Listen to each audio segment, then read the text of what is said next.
Oi, gente, boa tarde a todos, a todas e a todes, tudo bem? Agora são 15h01. Minha gente, hoje nós teremos uma live especial com o professor Jean Gonçalves. O professor entrou aqui. Olá, professor, eu vou te convidar, tá bom? Pra gente começar o nosso papo. O papo vai ficar gravado, tá, gente? Alguns alunos falaram, prof, eu não vou conseguir entrar.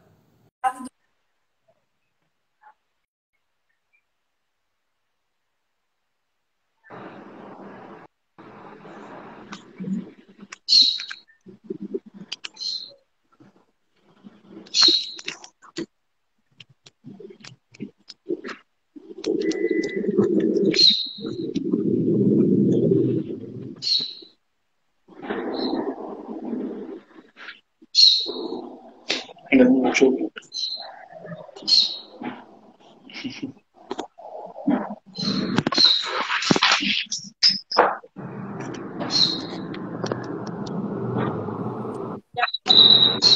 Bem? Agora foi. Tive que desativar e ativar o microfone de novo, uma doideira. A gente estava falando aqui e não gravou, então vamos lá novamente. Boa tarde a todos, a todas e a todos. Sejam muito bem-vindos para essa live muito especial com o professor Jean, nosso convidado. Tá falhando, gente? O áudio acho que tá indo, né? Vou abaixar um pouquinho aqui. Seja muito bem-vindo, professor Jean. Gente, Jean é jornalista, professor universitário, doutorando, né, de Ciências da Comunicação pela ECA USP e um amigo muito querido que me ajudou muito na minha época do mestrado. Demais! Super agradeço por tudo, Jean. Seja muito bem-vindo aqui a essa live para a gente comentar sobre não binários, enfim, tem muita coisa para a gente falar.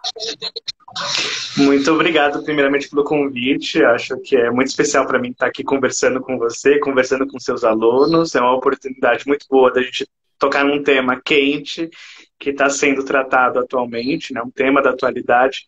Então, fico muito feliz pelo convite. Acho que vai ser uma conversa muito positiva. Ai, gente, olha, a Dani tá aqui, mas vocês sabem que a Dani, ela trabalha comigo e ela tá falando que o som tá falhando um pouquinho. Pode ser da minha internet, né? Todas aquelas coisas que vocês já sabem que eu tenho um problema muito sério por conta da internet aqui, mas vocês vão me avisando, professor Jean, se puder também me dar um toque, mas vai seguindo, tá? Se eu for falando e for falhando, se meu vídeo estiver falhando, pode continuar que vai estar tudo certo, tá bom? Vamos Tudo lá, bem. gente. Estou com uma pauta aqui para a gente conversar. Por que eu trouxe esse tema, né? Por N motivos, mas um deles foi o mais recente, né? Que vocês sabem, que eu tenho o @carinaceles e tenho também o Expand Cursos. E lá, né, tenho bastante alunos e tudo mais. E eu sempre falo, até comentei com o professor Jean, bom dia a todos, a todas, a todes, sempre falo alunos. E eu recebi um comentário, assim, muito agressivo, muito arrogante, falando, Lunes, me poupe. E eu falei, tá bom. E aí eu fui olhar quem era a pessoa, era uma jornalista. Então, assim, como, né, professora de comunicação, acho importante não só para jornalistas, para comunicadores. Acredito que todas as pessoas devem conhecer, né, em relação a terminações. Eu já li algumas coisas, né, na internet sobre, enfim, críticas, né, sobre isso. Eu já vi matérias, eu estava pesquisando matérias coisas que ocorreram no Museu da Língua Portuguesa, outras coisas que vêm acontecendo na mídia, e eu falei, não, eu tenho que trazer quem é especialista, quem fala sobre isso, enfim, aqui para conversar com vocês, para vocês entenderem. E, Jean, a primeira vez que eu ouvi falar sobre não binariedade foi na Universidade Embi Morumbi, né? Que, enfim, sou professora, docente, e eu estava numa banca de TCC, que um TCC eu acho que era não binários. Quem são eles e o eles com xizinho, eu não sei nem pronunciar eles, eu acho, né? Quem são eles? E era um trabalho era um site multiplataforma e esse grupo foi orientado pelo professor Maximiliano Melo. Um beijo, professor Maximo, o Instagram dele. E isso abriu a minha mente. Eu falei, nossa, interessante e tal. Então, foi o primeiro contato que eu tive, acho que foi em 2018 ou 2019.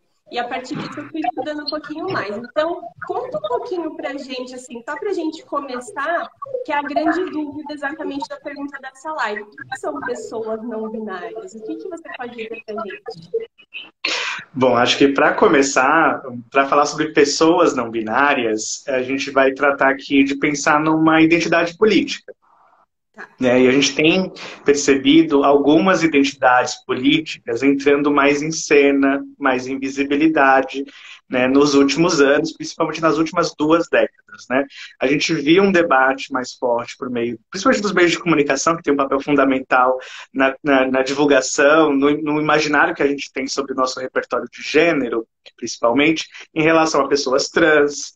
A gente tem aparecido aí, então, mais pessoas, tem aparecido mais a questão das travestis, a questão dos homens e das mulheres transexuais, e aí a gente entra na seara também das pessoas não binárias, né?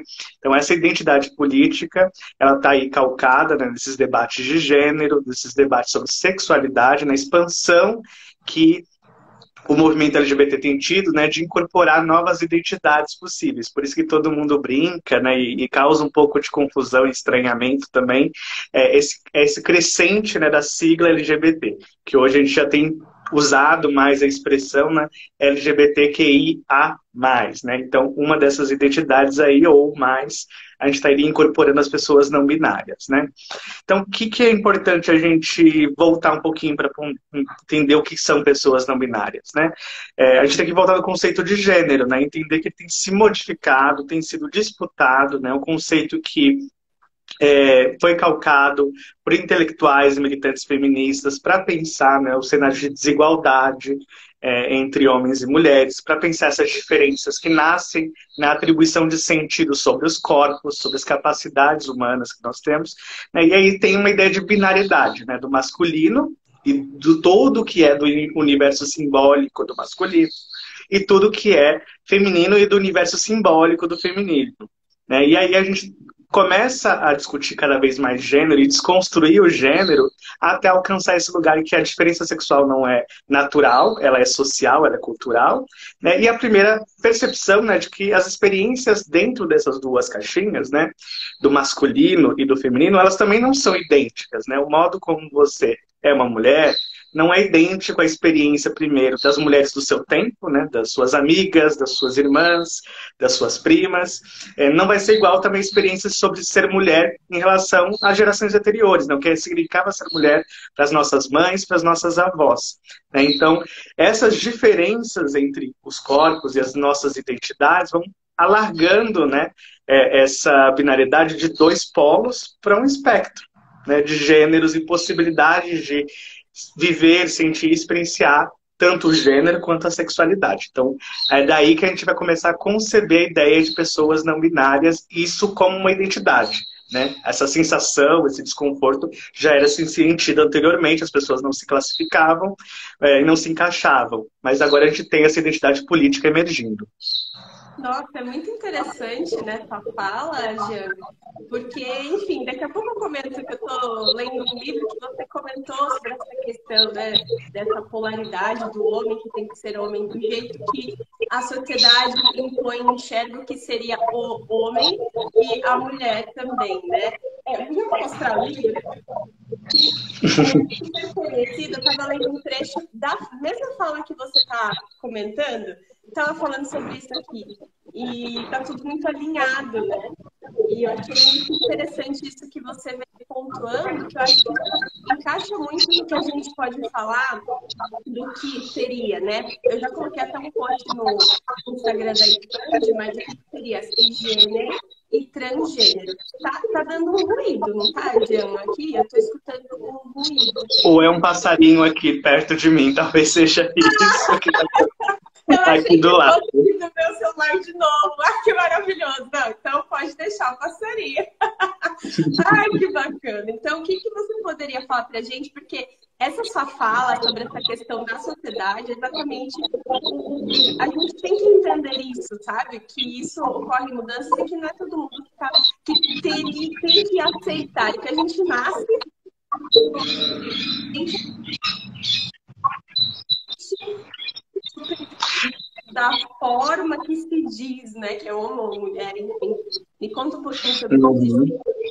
Bom, acho que você trouxe aí uma questão essencial, né? Que é essa atribuição de gênero que nós recebemos no momento do nosso nascimento e as expectativas de gênero que são construídas primeiro pela família, né, com a sociedade, nos espaços de escolarização, né, e outros espaços sociais. Então, essa atribuição de gênero que hoje precede, né, pela tecnologia médica até o momento do nascimento, né, você tem ali o ultrassom como um momento de diagnóstico de gênero, você recebe essa atribuição a partir dali. Se constrói todo um universo de possibilidades, né? O mundo azul, o mundo cor-de-rosa, os brinquedos, as possibilidades, né, de com quem você vai interagir.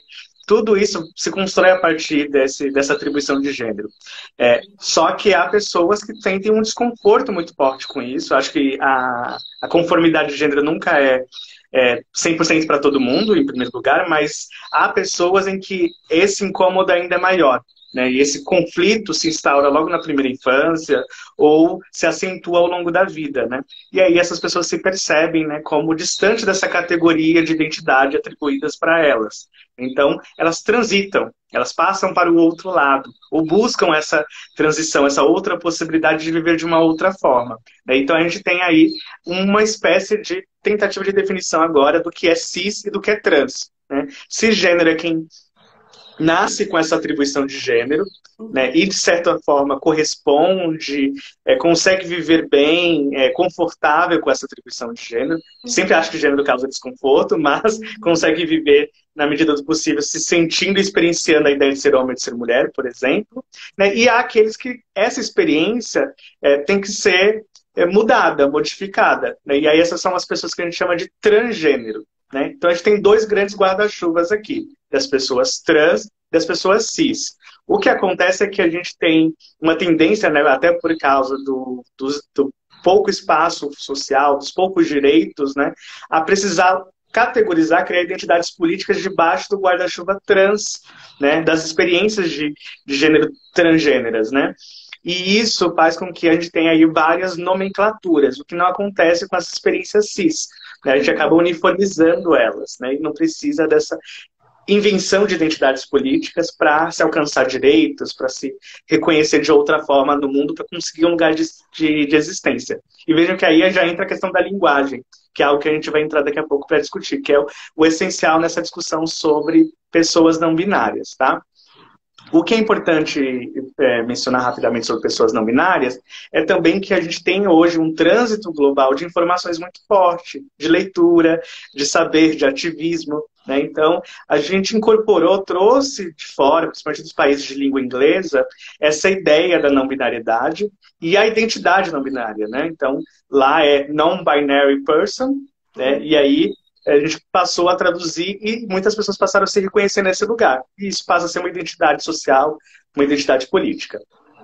Tá, ok. E em relação a isso que você comentou, né, que tem como se fossem eu não sei nem falar, inclusive, se eu falar alguma nomenclatura equivocada, você me corrige, por favor, porque eu também estou aqui como aprendiz, né? Por mais que tenha orientado o TCC também e tal, tem um pouco, né, do conhecimento que é passado, mas eu realmente não tenho toda essa questão do lugar de fala para falar sobre isso, né, com tanta propriedade. Mas sobre isso, né, que eu até coloquei também no post, que me ajudou muito a construir. O que não é ser não binário? Porque a gente nem aprofundou muito nessa questão de diferença de orientação sexual e diferença de identidade de gênero, que as pessoas confundem demais. O que a gente poderia falar sobre isso? Bom, acho que a gente pode começar compreendendo essas duas coisas, né? O que é o âmbito da sexualidade e o que é o âmbito do gênero. Né? E cada um deles leva para um caminho, né? Falar de sexualidade, a gente vai desembocar na questão da orientação sexual, que é, portanto, essa capacidade de experienciar essa atração que pode ser emocional, que pode ser afetiva, sexual, ou uma mistura desses três, por indivíduos que você vai identificar como do seu gênero, correspondentes, né, em termos de identidade a você. Portanto, aquelas experiências que a gente vai chamar de homossexualidades, as de pessoas de gênero diferente, do gênero oposto, essas experiências que a gente vai chamar de heterossexualidades, ou por mais de um gênero, né? E aí a gente vai entrar na seara da bissexualidade ou de uma polissexualidade, né? De uma sexualidade ainda mais ampla, né? Já que você reconhece a existência de mais de dois gêneros, né? Que o mundo não seria, portanto, binário, né? Binário também vale aqui para a gente brincar com a questão da tecnologia, né? 1 ou 0, então masculino ou feminino, e a gente começa a dividir o mundo sempre em várias categorias, o claro e o escuro, né? Então por aí vai. Né? Isso no campo da atração sexual, né? Quando você começa a expressar esse desejo, né? Essa capacidade de se relacionar com o outro. Mas o que nos antecede a isso, né? A nossa identificação no mundo, essa experiência interna que a gente tem, individual, de se sentir pertencente a um grupo. Né? Então, a gente tem uma relação com o gênero aí, né? De estar pertencente, então, a esse gênero atribuído ali pelas características tidas como naturais, biológicas, né? No nascimento, né? Essas que a gente deu uma definição de serem elementos, né, que constroem nossas características sexuais. Por isso que se mistura esse debate, né, entre identidade de gênero e sexualidade, porque a gente está falando de elementos corporais que estão ligados ao sistema reprodutor, a capacidade, então, de produzir uma sexualidade, né? Uhum. Bom, então a identidade de gênero basicamente é essa experiência interna, individual, e esse sentimento aí, que pode ser por livre escolha, você querer modificar a sua aparência, suas funções corporais, e muita gente passa por isso, não são só as pessoas trans. Eu posso falar das mulheres cis, né? Boa parte das mulheres cis fazem, e homens cis também, né? Fazem tratamentos estéticos, fazem procedimentos cirúrgicos, né? Não é somente as pessoas trans que fazem, né? Mas aí vamos pensar que pessoas trans fazem esses procedimentos, essas modificações, e outras expressões de gênero que não necessariamente precisam desses procedimentos médicos, né? Desses procedimentos cirúrgicos. Que aí vão dessa questão do modo de falar, do modo de se vestir, dos maneirismos, né? Então, outros elementos que condicionam essa experiência que a gente chama de gênero. Então, são esses dois âmbitos, o âmbito da identidade de gênero, então, em resumo, essa experiência de quem eu sou, né? E a experiência da orientação sexual, que é a experiência do quem eu desejo, quem eu amo, quem eu gostaria de estar junto. Então, aí a gente separa essas duas questões. E aí, nessa experiência do gênero, né? Eu posso não me sentir em nenhum desses dois polos, nem no masculino, nem no feminino, né? E interpretar o mundo como um lugar mais amplo do que um mundo binário. Né? Porque existem mais possibilidades do que essas duas caixas convencionais. Né? Então eu passo a me identificar e me colocar numa posição de uma pessoa não binária. Pode causar um pouquinho de confusão agora, mas eu vou mencionar o seguinte, tá? Que pessoas não binárias são pessoas trans, porque elas demonstram esse desconforto, né? Mas a nomenclatura de identidade delas é de pessoas não binárias, né? Elas vão apontar, eu sou uma pessoa não binária, assim como há outras categorias, outras identidades, como as travestis, uma outra identidade política, ou se dizer um homem transexual, uma mulher transexual, ou uma pessoa gênero, e por aí vai. A gente vai ter várias outras experiências para nomear. É importante dizer, acho que pelo que você pontuou, a gente sempre está aprendendo. Né? Eu também me sinto um aluno, eu estudo há um bom tempo, sou jornalista aqui há um bom tempo, conta histórias sobre pessoas LGBT, me preocupo em ter uma narrativa respeitosa e compreensiva com pessoas LGBT, mas isso também é algo que vem se despertando, vem se apresentando para mim. Então, assim como vem se apresentando para a sociedade como um todo, a gente vai aprendendo junto aos poucos. O importante é o respeito, é a ideia de que o mundo é amplo, complexo e múltiplo. Exatamente, eu acho que entender que tudo que está à nossa volta é complexo, inclusive, vamos até para outros assuntos, né? Principalmente voltado à comunicação. Nunca a gente pode falar, como comunicador, pesquisador, que uma coisa é fixa ali, principalmente que nós trabalhamos com uma questão de humanas, né? Não é aquela coisa exata, 2 mais 2 são 4. Então não dá pra gente, em muitos assuntos que a gente fala aqui, falar que é aquilo sempre, né? Uma coisa que eu sempre vejo aí nas redes sociais sobre vários temas, falando sempre é assim. Eu falo, não, gente, calma, existem situações e experiências e culturas de outras pessoas que não necessariamente passam igual o que você está falando, só porque é o que você conhece, né? Então, acho que isso também se encaixa, né, Jean? Também, enfim, nas vivências, né, em sala de aula, a gente também aprende muito com isso, né? E aí, sobre isso que você falou, eu fui aprendendo também a cada momento, né? Tive alunos, muitos alunos da universidade que chegaram para mim por conta ainda de uma vergonha, alguma coisa com a professora, eu sou não binário, ou então, professora, eu sou trans, ou então a pessoa não entendia direito e falava, tá bom, não me chama de ele, me chama de ela, mas eu tô nessa construção ainda. Respeito, é Uhum. exatamente isso que você está comentando, que eu apoio e vou apoiar meus alunos até o fim. E aí, sobre essa questão, né? Eu acho que o aprofundamento, né? Quando a gente vai pesquisar sobre não binários e tal, a gente vê pansexual, outra pessoa. E aí pode dar um nó, e eu acredito que seja normal, né? Até por conta da realidade das coisas e essa questão da sociedade, né? O que ela impõe, o que ela faz com que a gente aceite, né? Porque quando a gente tem que aceitar que a gente é, mas calma. E eu acho isso muito interessante. Não, não é assim, não. Porque eu não me sinto assim e tal, então acho que isso é importante trazer aqui. E aí, sobre, né, não sei se você queria também conversar um pouco mais a respeito, é para a gente partir já para essa questão da linguagem, porque todo mundo está Uhum. confuso. Acredito que até de uma forma, né, semioticamente a gente, né, então, assim, são mudando coisas e acredito que profissionais de comunicação devam entender, né? Eu acho que sempre teve uma discussão sobre pronomes, nomenclaturas, principalmente no jornalismo. E eu lembro muito que antes, na minha época que eu estudei, voltada a um outro tema, tá, Jean? Tinha assim, tá bom, a gente vai escrever agora sobre Paralimpíadas. Beleza. A gente coloca o quê? Eu lembro disso na faculdade. Pessoas com deficiência. Não, é cego, não pode. Então, sempre teve em algum âmbito, algum aspecto, todos os profissionais de comunicação, a gente tem que tomar muito cuidado. Não estou falando só dos jornalistas, né? A gente tem que tomar cuidado na forma que a gente vai falar sobre um tema. Não é da sua cabeça, né? Então, a gente tem que entender sempre essas mudanças e que tudo é fluido, né? As coisas vão mudando de acordo com a sociedade vai evoluindo, né? Então, o que a gente poderia falar sobre essa questão da linguagem, da comunicação, né? O que isso interfere? Claro, acho que você trouxe aí pontos essenciais, assim. Quando a gente está falando de linguagem, de comunicação, né, os profissionais da comunicação vão ser aqueles que vão, muitas vezes, lidar em primeira mão com essas novas terminologias, essas novas formas de nomeação, porque a gente está na prática, a gente está no convívio, a gente está no diálogo social com as pessoas, né, com a sociedade, né, e nesse contato a gente descobre muita coisa, né, e lida com limites, com impossibilidades, com conflitos, com aquilo que eu não sei, né? Então é perfeitamente normal.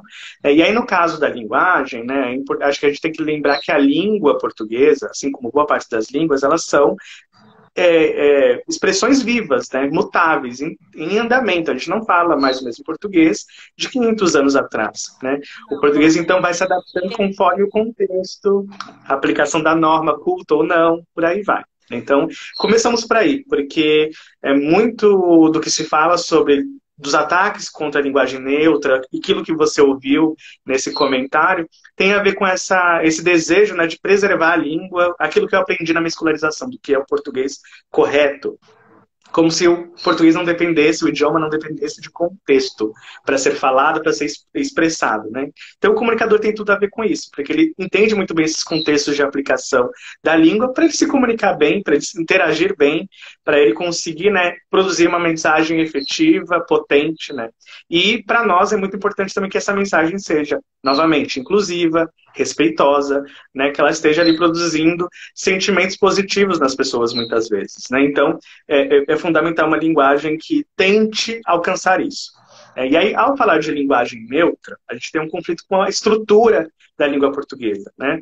Porque os gramáticos, eles acolhem muito bem novas palavras, neologismos, estrangeirismos, né? A gente está falando muito agora em home office, como se fosse uma expressão específica para falar de trabalho em casa, né? E no inglês não seria nem essa expressão, mas enfim, a gente está usando, está incorporando essas palavras no nosso dia a dia, né? E aí, isso é um pouco mais consensual para os gramáticos. Eles conseguem aceitar essa incorporação dessas palavras. Mas aí, mexer na estrutura da língua, o Bechara falou sobre isso, né? Ele que é um dos responsáveis pelo vocabulário ortográfico da língua portuguesa, o VOLPE, e ele é da Academia Brasileira de Letras, ele mencionou que a língua portuguesa é um edifício, né? Você consegue pintar por fora, deixar ele com uma nova cara, mas você não consegue mexer na fundação, na base desse prédio.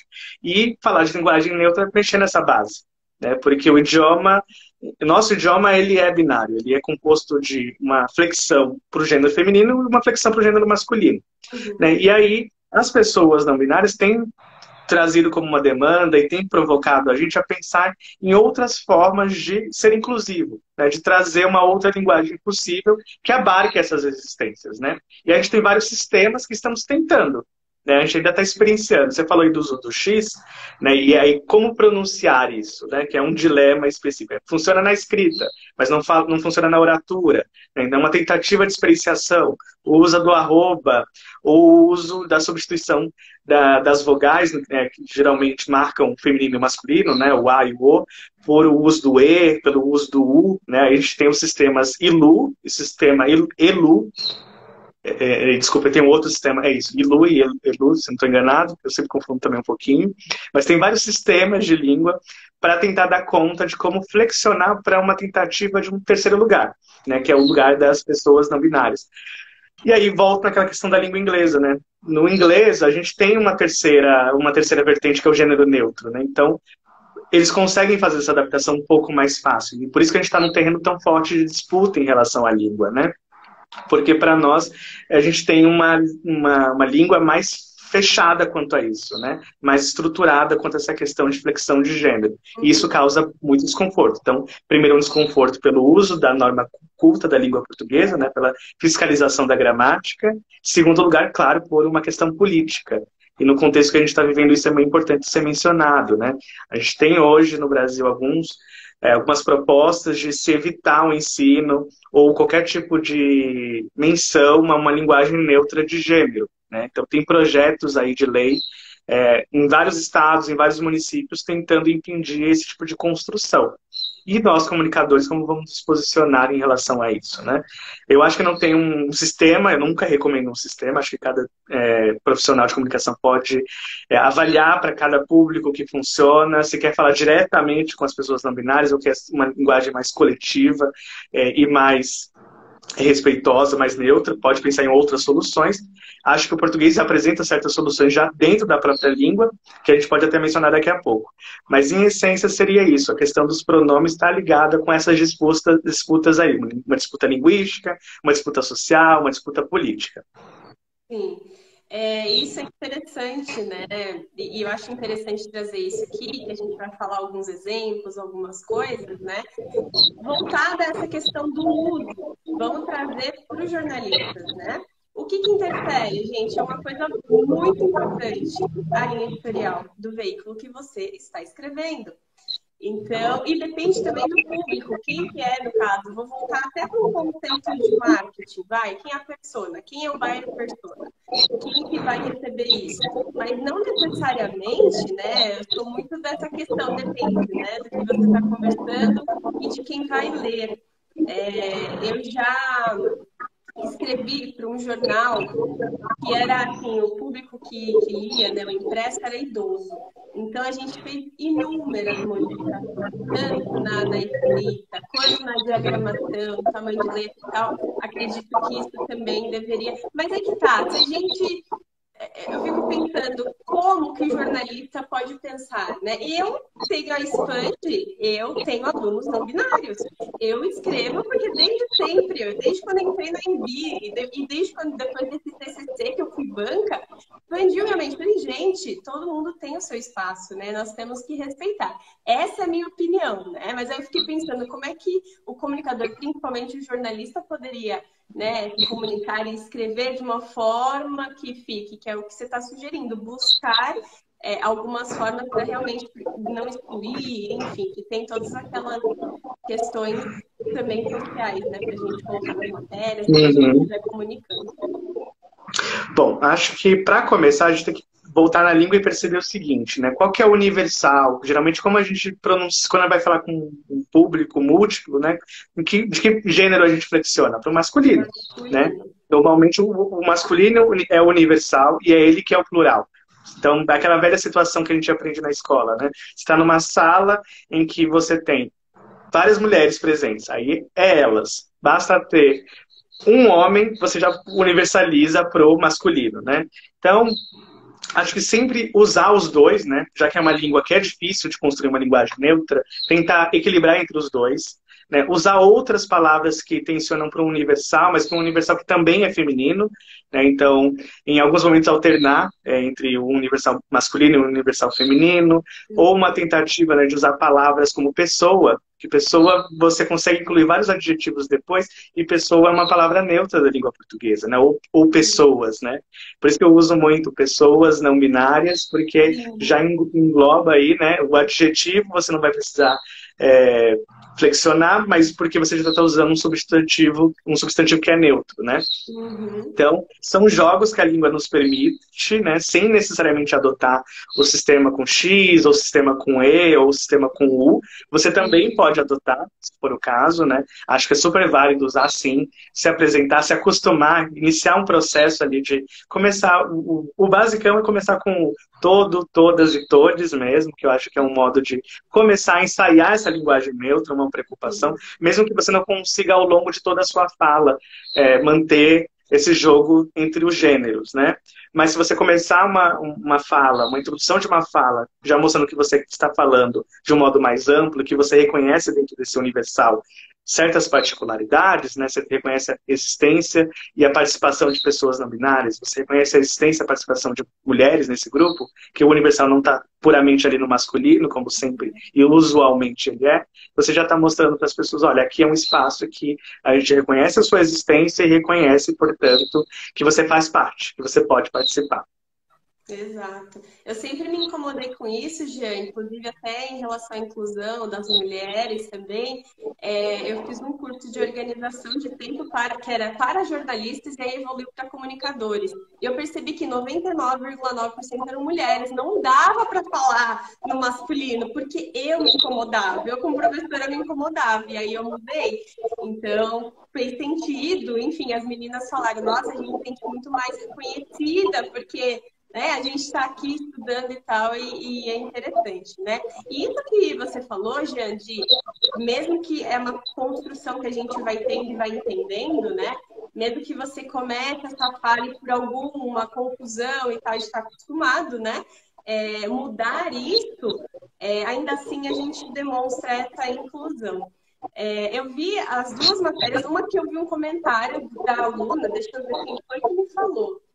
Princesa Rayan, ela é minha aluna na Embi, e ela falou sobre a questão que aconteceu do Jornal Nacional, a matéria da Demi Lovato, eu descobri que foi no começo do mês, eu não sabia, né? Imersa em montar aulas e tudo mais, falando que o Jornal Nacional falou que ela falou que ela era uma pessoa não binária, e aí ele usou o termo a cantora e tal, e aí teve uma confusão louca lá, né?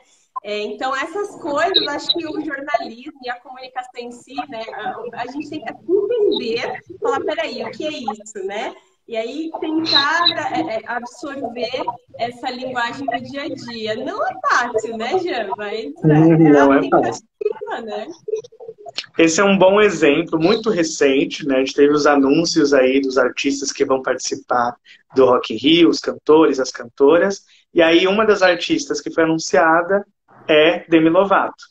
E aí, na apresentação da artista Demi Lovato, veja como eu falei, artista Demi Lovato, né? Porque aí você já coloca num gênero neutro, né? A artista já é uma palavra que funciona para homens e para mulheres, e para pessoas não binárias. Veja que na apresentação, os dois âncoras do jornal, né, o Bonner e a Renata, eles mencionaram a cantora, né?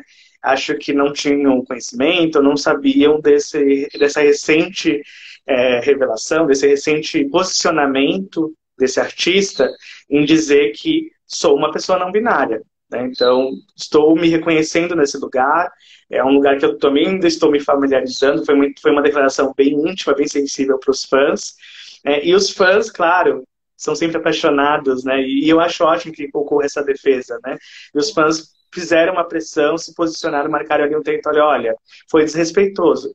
Como que mas ali rolou também uma exigência, né, de como tratar essa artista para um determinado sistema ou determinada substituição de pronome, né, de que deveriam ter se falado artiste, por exemplo, né, ou cantore, né, não sei se exatamente é isso que será, né? Porque, como eu falei, a língua está em movimento. A gente não sabe exatamente como é que vai se fixar de alguma forma uma linguagem neutra na língua portuguesa.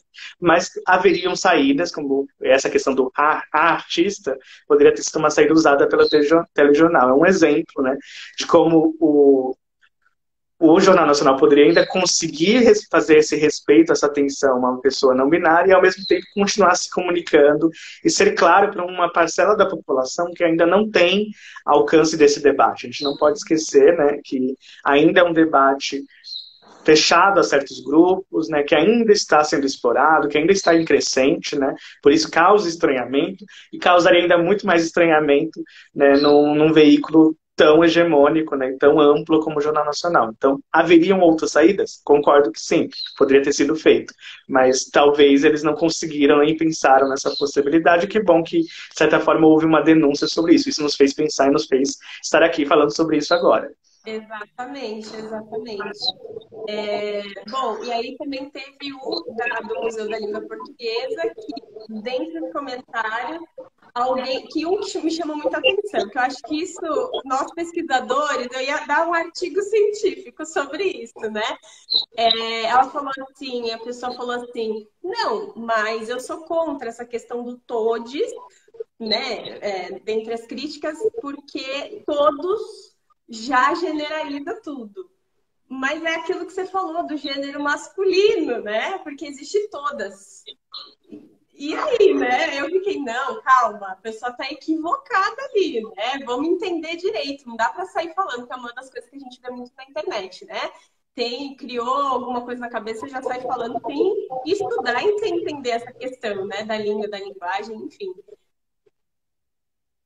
É difícil, né? Porque a língua é uma instituição normalizadora, né? Ela traz uma norma, ela é uma lei, né? Que nos cria uma unidade, né? De como vamos falar e ser entendidos, né? E aí, na questão do debate de gênero, né? A gente tem várias tentativas de insurgência contra a norma, contra a lei, né? Se as pessoas já conseguiram insurgir de alguma forma em relação a como os seus corpos são vistos, né, elas vão tentar insurgir quanto à língua, quanto à instituição normalizadora, né.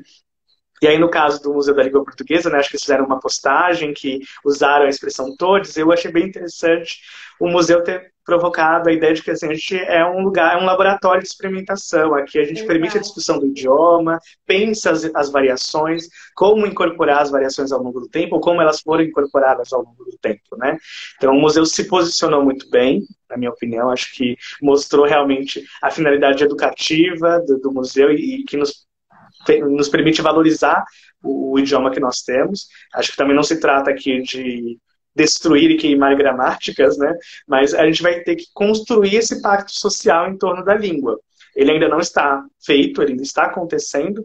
O que eu só acho importante é a gente começar a se posicionar com essas variações, não como algo, como uma aberração, como algo impossível de lidar, né? Não nos causa tanto sofrimento assim falar todes ou ler todes escrito em algum lugar, né? Então, a gente pode começar a pensar nessas variações e experimentar, assim como a gente experimenta em vários momentos, né? Quem é da publicidade, do marketing, sabe que experimentar a língua faz parte, né, do cotidiano da profissão, né? Brincar com as palavras, brincar com as rimas, brincar com os sentidos, né? Porque nós não podemos fazer o mesmo com o gênero das palavras. Então, é algo emblemático, né?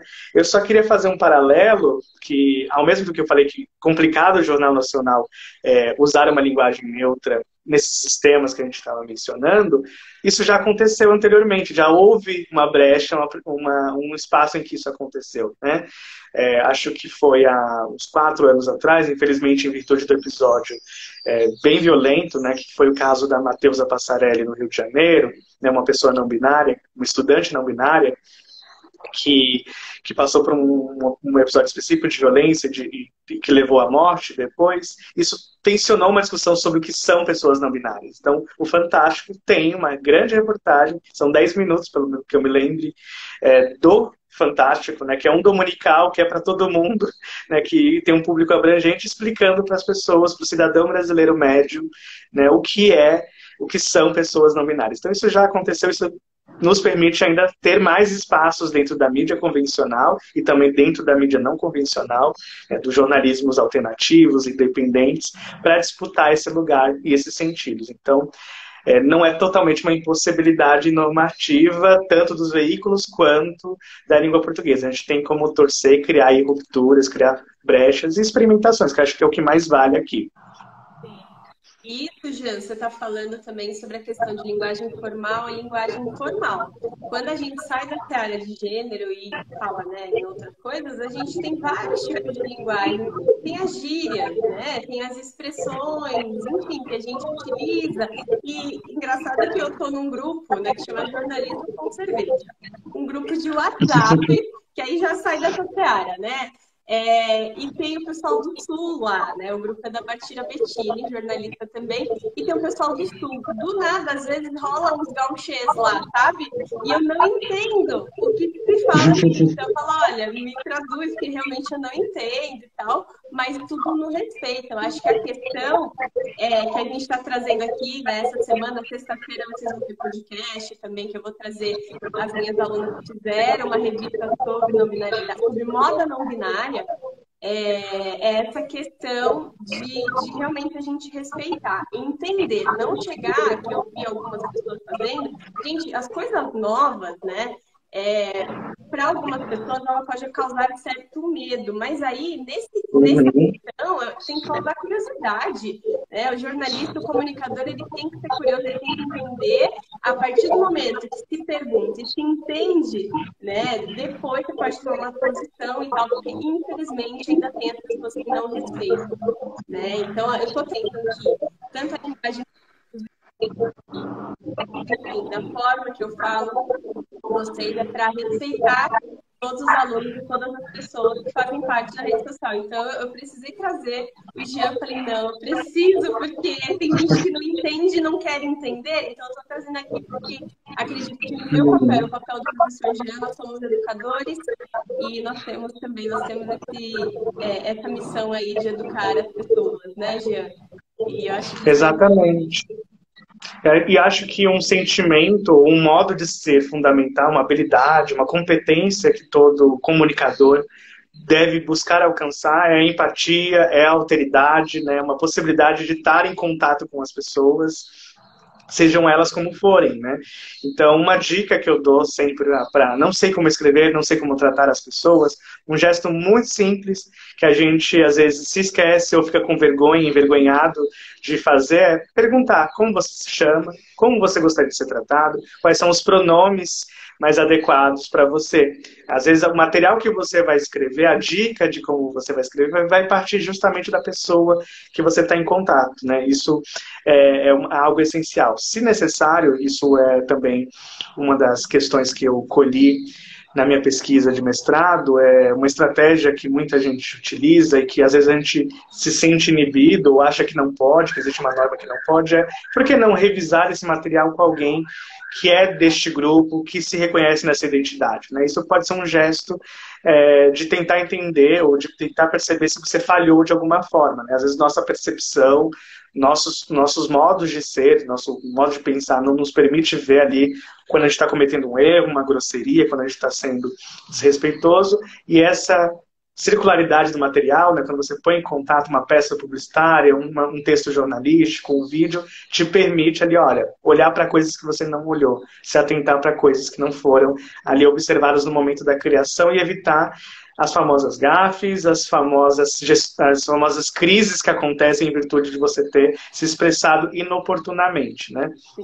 Então é algo que eu sempre recomendo, se possível, tentem compartilhar com alguém, considerar a opinião de outra pessoa, né? Ter essa avaliação aí prévia antes da divulgação, se possível, né? Para poder ter um material mais rico, mais vibrante possível. Perfeito. E olha só, Jean, foi o que eu fiz, né?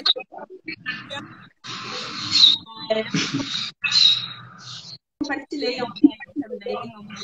A Ellen vai falar por ainda mais frente, porque é uma das bandeiras, né, que a gente apoia em relação a isso. Na realidade,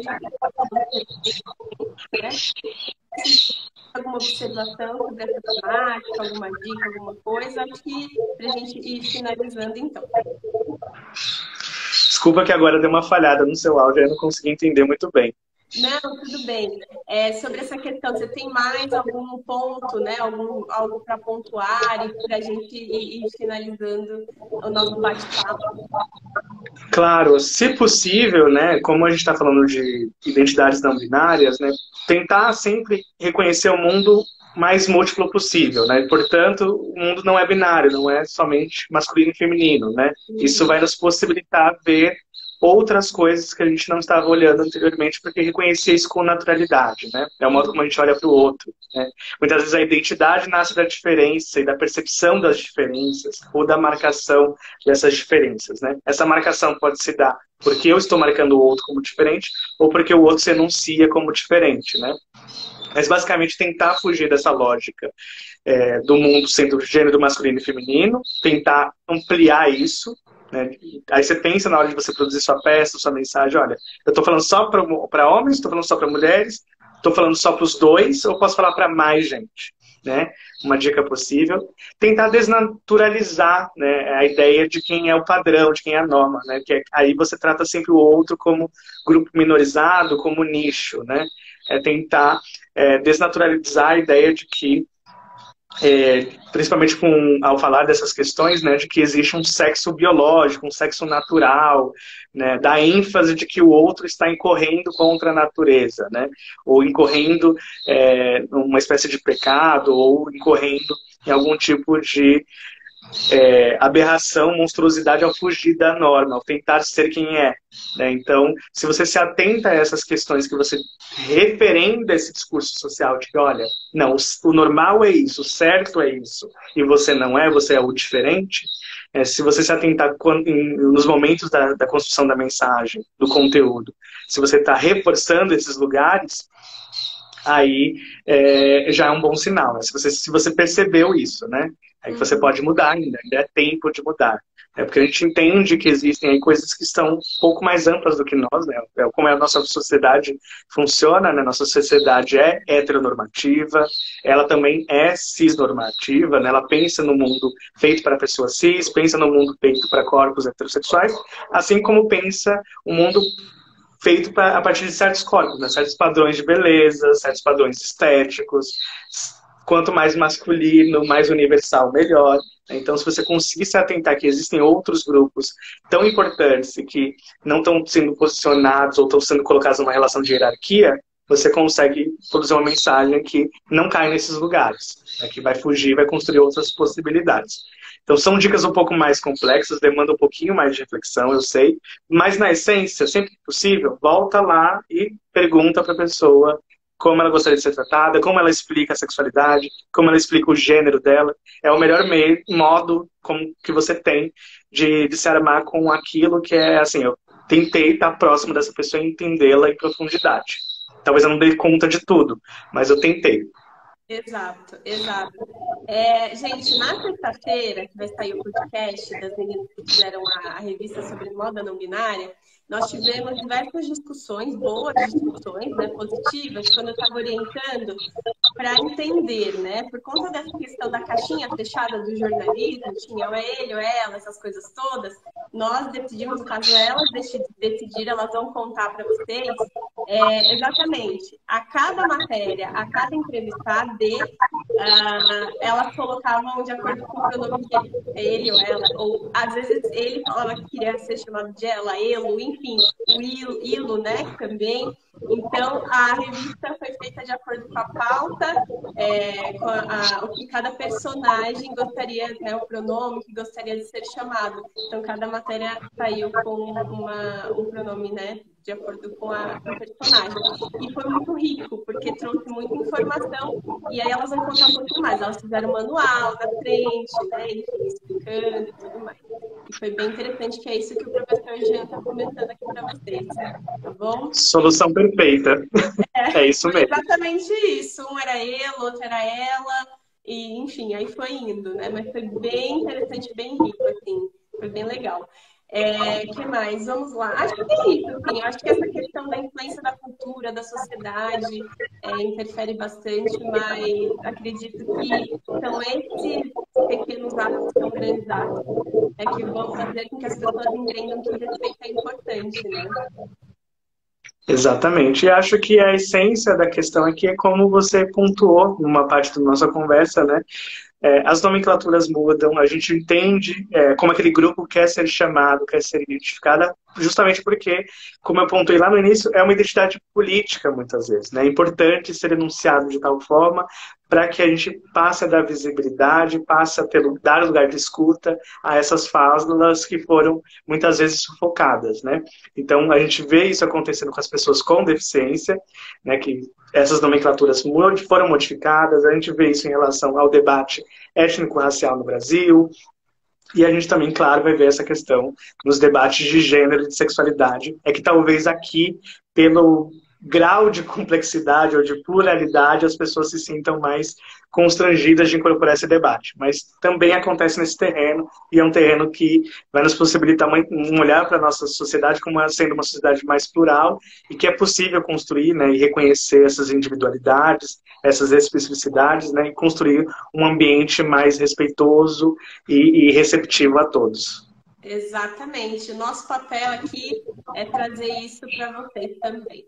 Então é isso, professor Jean. Muitíssimo obrigada. Ai, gratidão, adorei o nosso papo. Muito rico, como sempre, né?